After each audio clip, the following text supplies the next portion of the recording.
Setting the intention as always, right? So in this video, I just wanted to talk about paradigms.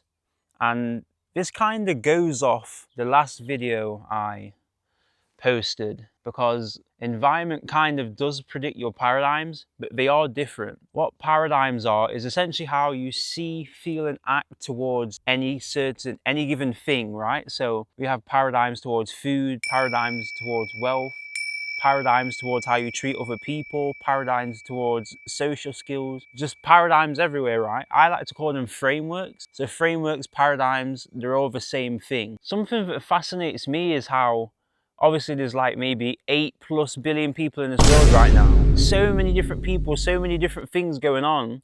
But fundamentally, we are the same. We are born the same, we will die the same. There had to be one person at the start, right? Like, it didn't just come from nothing. So essentially, we're all the same. So why is it that everybody's realities it varies so vastly from like a poor person to a rich person, Christian to a nihilist, politically, like all these different biases we've got, what just filter our perception of the world. Most people don't realize, but you can essentially just change your reality, you know, because your beliefs dictate your reality. And the extent to which you can kind of manipulate and maneuver your life the way you want it is in direct correlation to your level of conscious awareness. And what conscious awareness is just what it says. It's your awareness of consciousness. Consciousness is like... So say in my last video, I'm talking about environment. I'm talking about how your thoughts dictate your feelings and your feelings dictate your actions dictate your beliefs and your beliefs dictate your reality. What is it that dictates your thoughts? I would say your environment. Knowing that concept is an act of conscious awareness. So like concepts like that, when you're aware of these, that means you're aware of consciousness. Your level of conscious awareness, so being aware of different concepts like that, is the extent to which you can control your own reality, in a sense. And another crazy thing, and when it comes to paradigms, is beliefs, because obviously a part of paradigms is what you believe about a certain thing. For me, because I'm born into a family of people that kind of look after their health, I just see the world in a way where being fit and being in shape and choosing to add some muscle whenever I want to, that is easy for me. There's no second thought, and it's just so easy. Yet there's millions of people around the world who are dangerously obese. Yet I believe being in shape is a tractor passing by. Also, this is just an incense. It smells nice, bottom line, right? I'm not doing no spiritual practice. And although there's not a problem with that, that's not what this is. This isn't no like manifesto. It literally smells nice and it helps me just think clear when it comes to making these videos. Anyway, because like I just said about the whole idea of me being in shape and it being easy to maintain, and whenever I want to put on some muscle, it's easy. There's no really inner conflict when it comes to that. Yet there's millions of people who are obese, but most of them don't want to be. And it comes down to whether you believe you can get in shape or not. Because if you don't believe you can get in shape, you're not going to take the actions required to get in shape. But the crazy thing is the actions required to get in shape aren't that hard.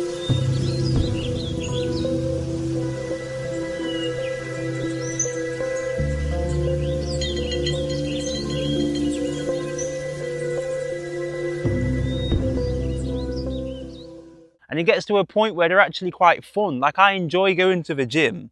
Like, it's not a struggle for me. I don't mind going to the gym, lifting heavy weights. Like, it's fun, it's challenging.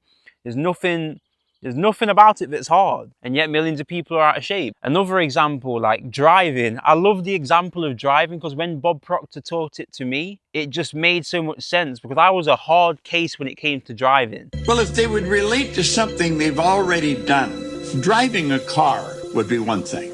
I don't know what you're like, but I know when I first started to drive a car, I didn't think I'd ever learn how to drive the car.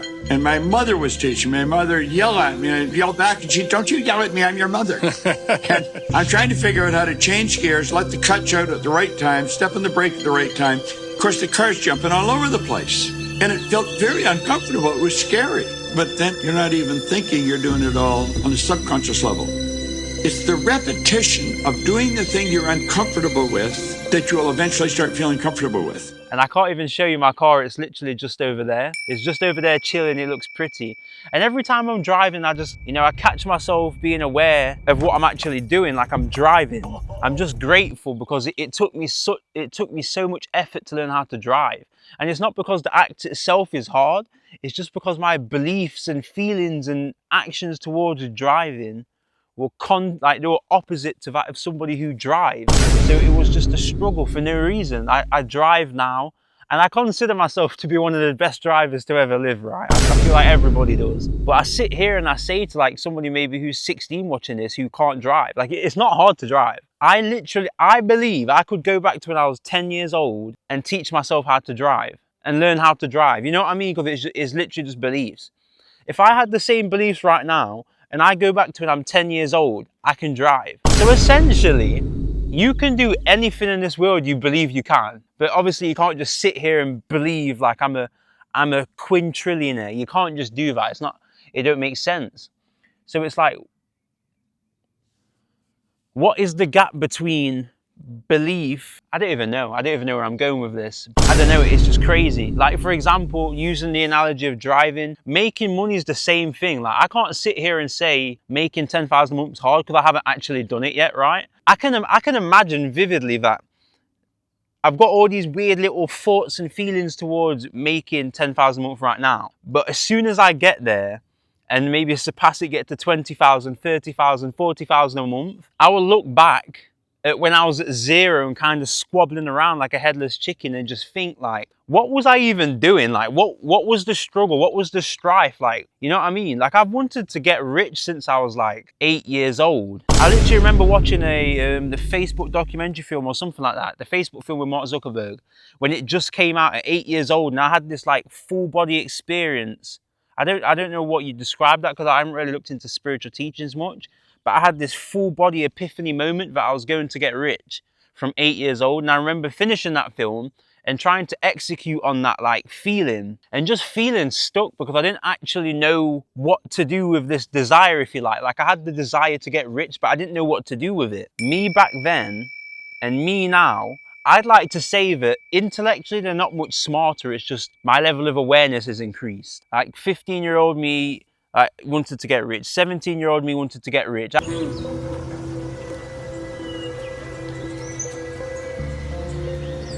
strange thing is, there's more to come. There's more to come.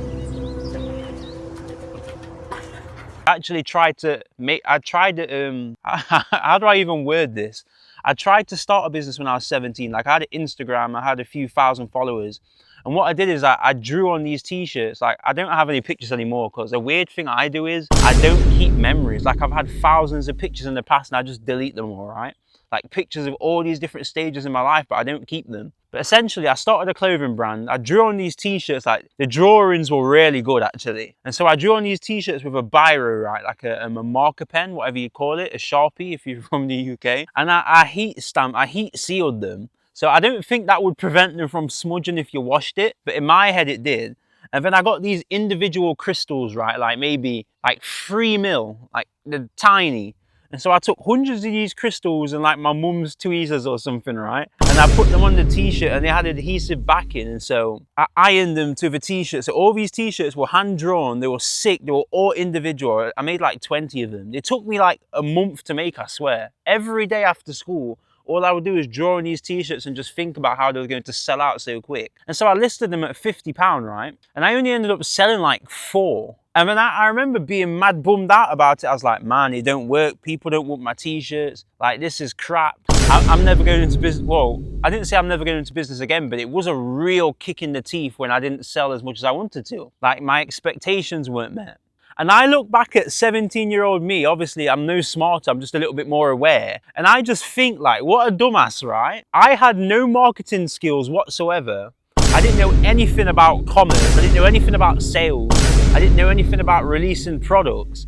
And I was still able to sell 4 t-shirts and I had like 4,000 followers maybe. And I was able to sell 4 t-shirts. Like that is pretty good considering I had no marketing expertise. Like imagine if I had the awareness to think, okay, this is an iterative process and obviously something's gone wrong here. Let me look to people who have done this successfully before and just take that and apply it to what I've done here. But obviously I couldn't think that far back then. And it's just crazy how I call this awareness, like this awareness of just what's going on in the world and awareness of consciousness. I call it wisdom. And it's just funny how some people can get wisdom from such a young age. Like there's this kid called Moritz, I think his name is.